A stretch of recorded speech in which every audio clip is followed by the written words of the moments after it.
Wale wenyewe wanatoka hawakuwa na Yesu, ndio maana walikimbie. Wanatoka kwetu kwa sababu hawakuwa wa kwetu. Wa Yesu ukimuonya, ukimshauri, ukimkemea, hakimbie. Anashika neno, anasema kumbe ni hivi. Anapenda neno la Mungu. Lakini wale wenyewe hawako wa Yesu, wale wenyewe hawana Mungu ndani, unapomuonya namna gani? Mbona Afrika hakuwa hivi? Afrika ulikuwa mtu mzuri, unafika huko Ulaya ndio unageuka, ulishakuwa mapantalo, ulishakuwa mameshe, ulishakuwa makeup, na wanaume ajabu nao huko wanasuka. Unaona? Na anaingia mkanisa, maana mpatia kitari, anaanza pika.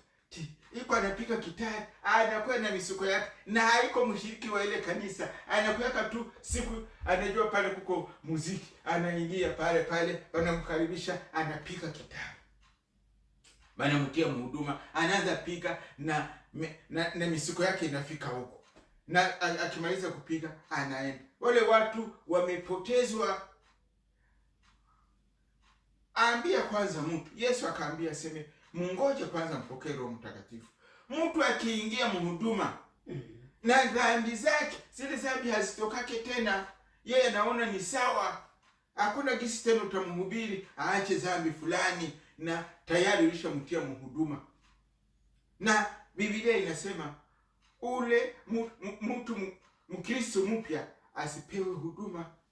Lakini leo pale mtu anabatiziwa leo anakuwa shemasi. Pale anakuwa shemasi.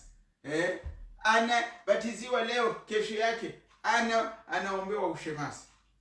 Ule mtu anampoteza. Anabatiziwa leo, kesho yake anaombewa uhubiri.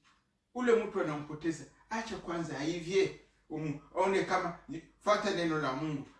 Huko Ulaya vitu vinaharibika. Ndiyo huko wenyewe wanasimama.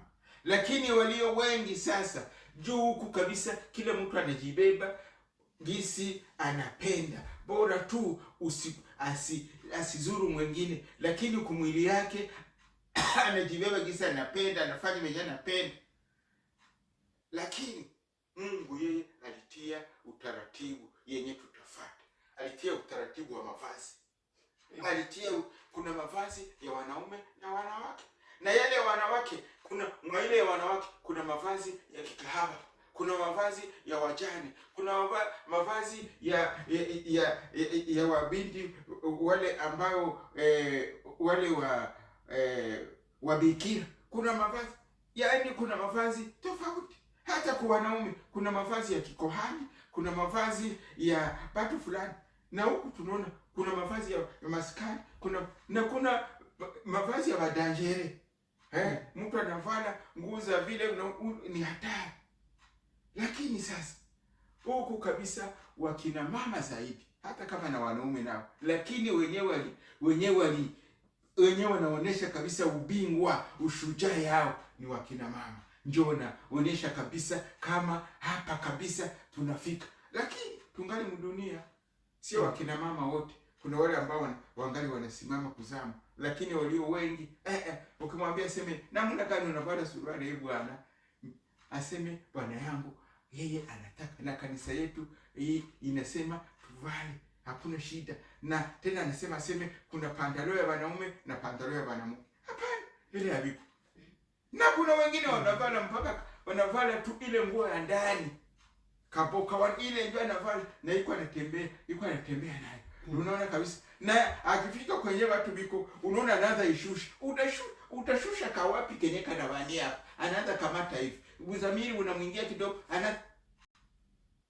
Mungu abariki neno hili, na kila mmoja asirudi nyuma, asiwe nguruwe ambaye inarudia katika matope na ilishaoshwa, asiwe imbwa ambayo inarudilia vitapikio. Sisi ambayo tumetoka katika giza, tusirudi tena gizani. Mtu akirudi kule anabanwa na ibilisi hata mwacha.